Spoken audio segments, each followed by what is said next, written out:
दोनों टीचर शिक्षक हैं।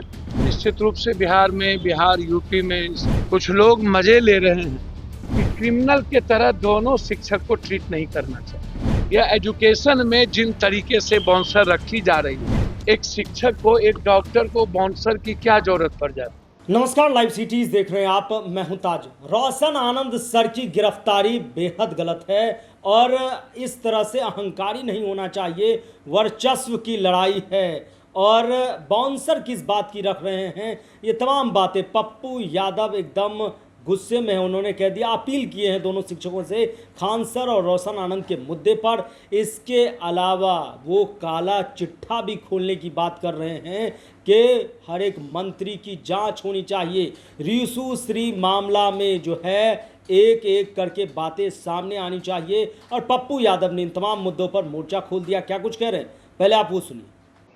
सभी व्यवस्थाओं में, संस्थाओं में 10%, 20%, 30, 40% ऐसे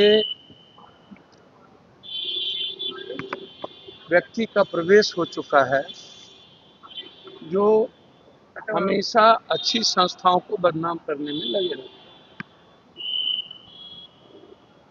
ये कोई नई चीज नहीं है। आप दिल्ली में भी बड़ी बड़ी घटनाओं को देखिएगा, कोटा में भी आप देखिए। प्रतिस्पर्धा होना कोई गुनाह नहीं है, दिक्कत नहीं है। दोनों टीचर शिक्षक हैं।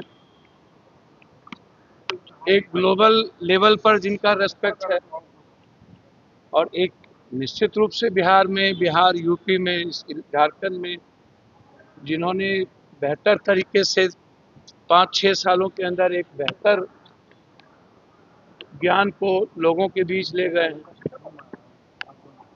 दोनों के ज्ञान पर कोई सवाल नहीं, दोनों के प्रतिस्पर्धा पर भी कोई सवाल नहीं, दोनों रेस्पेक्टेबल।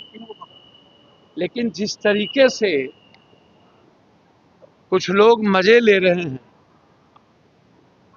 और दोनों ऊंची संस्थाएं का रेस्पेक्ट जो बड़े लेवल पर है, कुछ मीडिया घराना भी जिसमें लड़ाने का भरपूर प्रयास किया है, यूट्यूबर, कुछ लोग, तो मैं समझता हूं कि क्रिमिनल के तरह दोनों शिक्षक को ट्रीट नहीं करना चाहिए। लॉ को मानना ही है। ना तो रोशन जी थे और ना ही खान कहीं गोली चलाने में खुद है। गार्ड ने गोली चलाई, वो गलत है। रोशन कहीं नहीं थे, उनको जेल भेज देना वो गलत है। और अब आप आर्म्स एक्ट का एफआईआर लॉन्च कर दिए। हम तो पहले ही कहते हैं, ये जो मेडिकल डॉक्टर हैं जो बड़ा बड़ा बाउंसर रखते हैं, या एजुकेशन में जिन तरीके से बाउंसर रखी जा रही है, ये क्या है? क्यों आप एक शिक्षक को, एक डॉक्टर को बाउंसर की क्या जरूरत पड़ जाती, जब कोचिंग बिल्कुल 1,500 रुपये के आम बच्चों को भी पढ़ाने की प्रवृत्ति है सभी में, तो फिर आपको बाउंसर की क्या जरूरत है? और इस मलजुद की क्या जरूरत है? और इस तरह के अहंकार, ये अहंकार का क्लैश। हम बड़ा तो हम बड़ा, पैसे का कोई बहुत बड़ा क्लैश नहीं है। पैसे का खेल तो coaching, medical education, private education. हम अभी जा रहे हैं जहां मुजफ्फरपुर, तो 6 लोग नहीं मरे। पूरे बिहार में जितने भी प्राइवेट नर्सिंग होम है, ये सबके सब बिहार गवर्नमेंट और भारत सरकार के रूल्स के विपरीत है। मेडिकल काउंसिल ऑफ इंडिया का रूल फॉलो नहीं करते हैं, बिहार सरकार के गाइडलाइन को फॉलो नहीं करते हैं। जिनको आईसीयू नहीं रहना है वो आईसीयू रखे हुए हैं। आईसीयू में 27 आदमी को आप रखे हुए हैं 6 आदमी के नाम पर। आप आम जनता को लूटते हैं। जिन्हें वेंटिलेटर की जरूरत नहीं है आप वेंटिलेटर देते हैं, जिन्हें आईसीयू की जरूरत नहीं है आप आईसीयू देते हैं। पूरे बिहार में चाहे बाईपास हो, पटना हो, सभी जिले में प्राइवेट नर्सिंग होम आतंक मचा के रखा हुआ है, लगभग 60 और 80% के बीच। इस संस्था की जांच हो। हम माननीय निशांत बाबू से आग्रह करेंगे कि पूरा बगैर किसी बिहार सरकार के रूल्स के कोई भी प्राइवेट नर्सिंग होम ना चले, उसी तरह कोई भी प्राइवेट कोचिंग ना चले।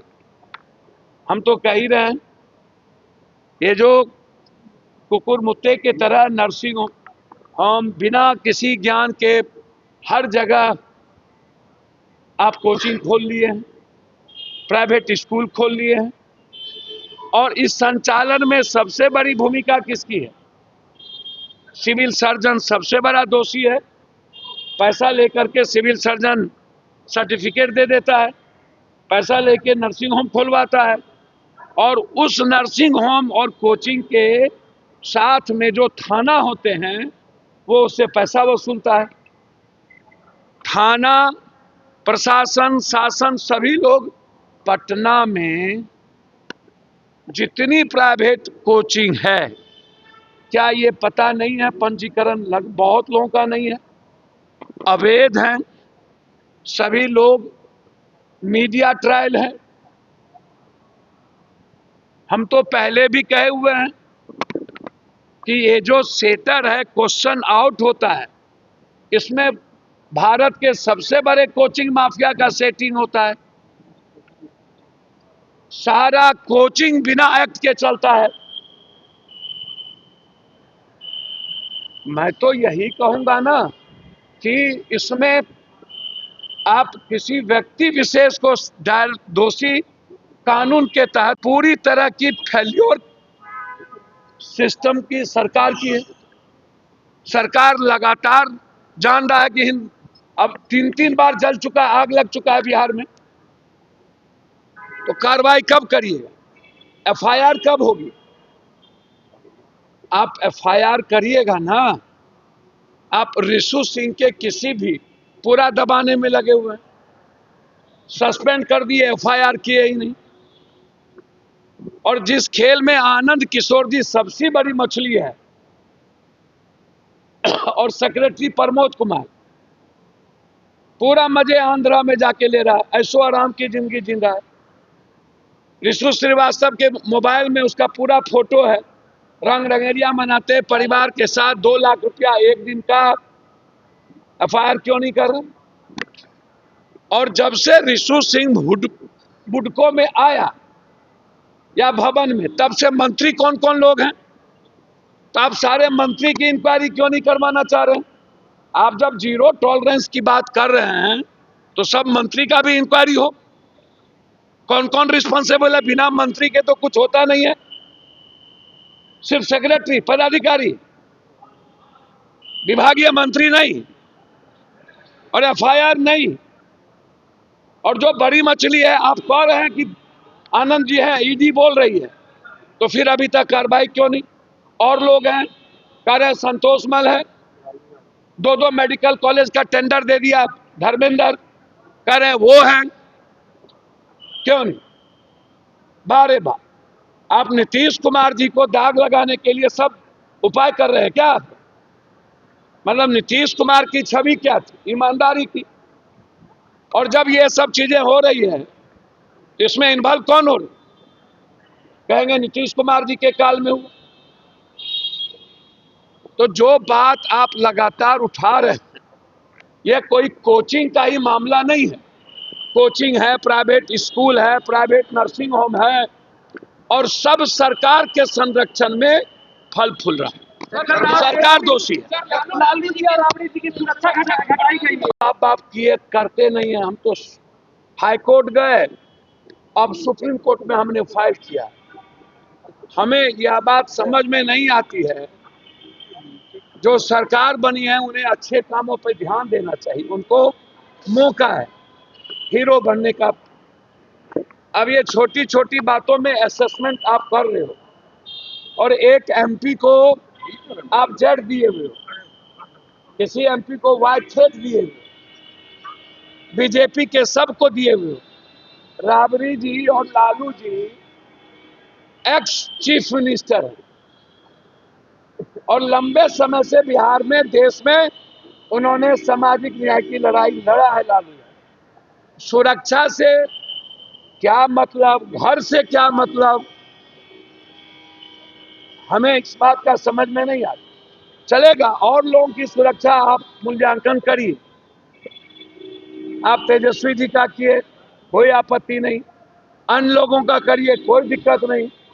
लालू जी और राबड़ी जी इस सुरक्षा का क्या मतलब है उसको हम नहीं समझ सकते। वो तो सरकार अपने तरीके से मूल्यांकन करती है, लेकिन सरकार को विकास पर, बिहार के लॉ एंड ऑर्डर पर, बिहार की घटनाओं पर, बच्चियों की सुरक्षा पर ध्यान देना चाहिए, ना कि कोचिंग के झगड़े में इंटरेस्ट लेके कोचिंग माफिया सबको और ताकत देना चाहिए। चलिए, तो आपने सुना कि किस कदर वो कहते हुए नजर आ रहे हैं कि बाउंसर रखने की शिक्षकों को क्या ज़रूरत है, और बिहार में इतने अवैध तरीके से प्राइवेट संस्थान चल रहे हैं, जिस तरह से प्राइवेट कोचिंग है और प्राइवेट अस्पताल है, इस पर लगाम नहीं लगाया जा रहा है और इतने बार बड़े बड़े घटनाएं हुई, लेकिन अब तक जो है इस पर किसी का ध्यान नहीं गया है। और उन्होंने अपील किया है कि इस तरह बिहार की बदनामी नहीं करवाइए। दोनों शिक्षक अपने आप में लोकप्रिय हैं, इस तरह से बिहार की बदनामी हो रही है। और मुजफ्फरपुर के कांड पे अस्पताल पर उन्होंने कहा है कि अब तक इस मामले में बड़ी कार्रवाई और बड़ी मछली नहीं पकड़ा गया है, इन पर कार्रवाई नहीं हुई है। इसको लेकर उन्होंने स्वास्थ्य मंत्री निशांत कुमार से हाथ जोड़ते हुए कहा कि आप देखिए और इस पर संज्ञान लीजिए कि कौन है जो बिहार में प्राइवेट नर्सिंग अस्पताल किसके सांठगांठ से और कहां पैसों की बारिश करके चला रहे हैं ये लोग। और खान सर और रोशन सर की लड़ाई में उन्होंने कह दिया है कि इन दोनों का आपस में लड़ाया जा रहा है, इसके पीछे कोई और है जो इन्हें लड़वा रहे हैं, मजे ले रहे हैं। बने रहे लाइव सिटीज़ के साथ। अगर आप यूट्यूब पर देख रहे हैं, चैनल को सब्सक्राइब करें, फेसबुक पेज को लाइक करें। धन्यवाद।